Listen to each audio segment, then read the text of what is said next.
The World Bank is suggesting that South Africa needs to reorientate its investment tax incentives towards sectors such as agriculture, manufacturing, construction and trade in order to encourage private investment and to create jobs. The bank says that these sectors have become more competitive and realigning tax incentives towards them will amplify growth.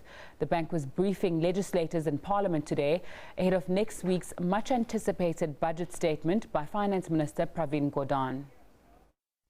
The bank says the growth model pursued by South Africa since 1994 has consistently failed to create the number of required jobs.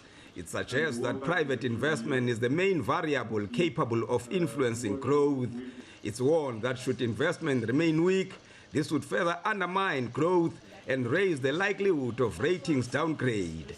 The bank supports initiatives of growth stimulus as outlined in the National Development Plan, but at the same time suggests they are too ambitious and need to be revised.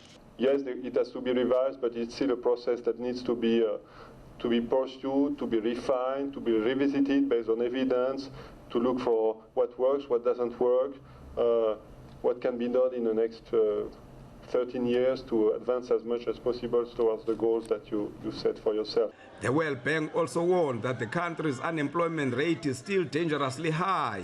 At least 600,000 new jobs a year must be created to bring the rate down to 6% by 2030.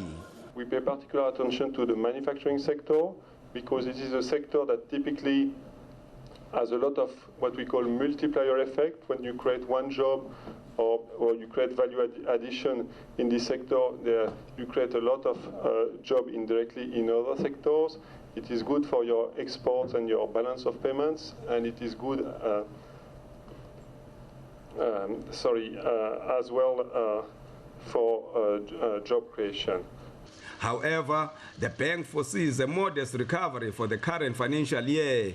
This will mainly be driven slightly by rising commodity prices and easing inflationary pressures, among others. Bad news is that the bank also expects poverty to remain the same until next year, while inequality is expected to increase by at least 1.3% in the same period. Manelisi Tubase, SABC News, Parliament.